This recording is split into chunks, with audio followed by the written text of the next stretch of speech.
when I put together the speakership successfully in 1980, it was in part because I had established such a working relationship uh, with the most important Republican around, and that led. And so all these things that you and Caribbean were doing, and all these people you were connecting, ultimately led to a successful speakership for Willie Brown.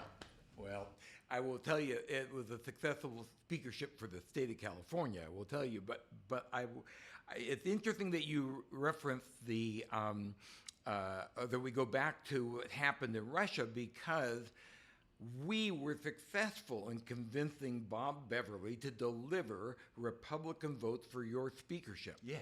Frank Lanterman is the Republican that I was talking absolutely. about. Yeah. And for which he's one of three people responsible for our homeless problem. Lanterman Petra's Short Act is why we haven't been able to address the mental health needs. Ronald Reagan made, I think, a big mistake in closing the state hospital down. Well, but that's what he did. He closed the state hospital. He had a good theory. His theory, I think, was that we would have all of the mental health system designed so that in every district, in every county, that's where you would deal with whomever had the challenge that you have in the mental illness world. And those three guys were, and they were one Republican and two Democrats. Right. As when Nick Petras was still, Alan Short was still, and Frank Lanterman was the other part of that operation. By then, you just didn't have the kind of leverage that we ultimately were able to get in the years thereafter, because we were all more experienced by then. Right.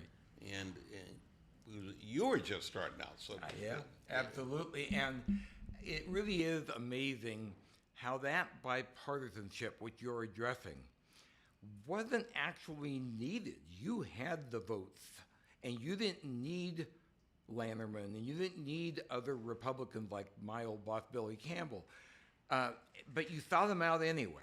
And it was an era that I so sadly missed, because that bipartisanship, I mean, you had Tip O'Neill and Reagan, you had Newt Gingrich and Bill Clinton. You had people who worked together to make things happen, but you started that in California long before it was popular. Well, if you recall, there was never an occasion when we, on issues, only thought Republican or Democrat. You're right. We didn't have any collection of people that called themselves progressives. Right. We didn't have any of the burdensome process with theoreticians on the basis of partisanship or partisan issues. We really had people interested in the issues. Absolutely. And I want to bring it all the way back around to the concept that there was this time when it wasn't Republicans and Democrats. There was a time when the body of elected officials, whether it was at the local, state, I mean, you always said money is, politics is all local. And even at the local level, it's become partisan. And so now you have a time where it's not about issues, it seems to me. People can't say, let's have a discussion on the subject back then of busing. Busing was a high-profile, controversial issue. I think it might have been the cause of the food fight between Papin and Maxine that I referenced earlier.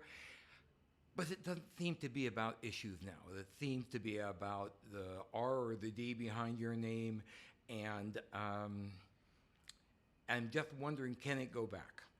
Well, you know,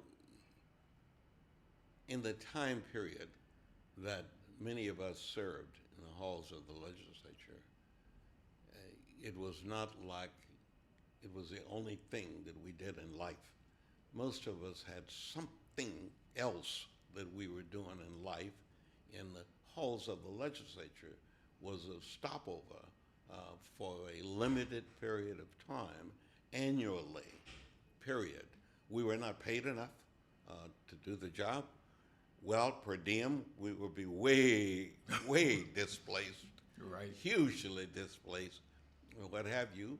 And the orchestration of all of what we would do and how we would do it was based upon the natural talent of the individual member, not how that member had been successful in a particular party. No, that member had to have something more for other members to have theirs. I remember so clearly that at one time, we literally had the Republicans had more talent among their members than Democrats, although Democrats were in charge. When Unruh was Speaker, he really didn't allow for anyone else to really surface. It was Jeff. Except it was that's all right. about Jeff.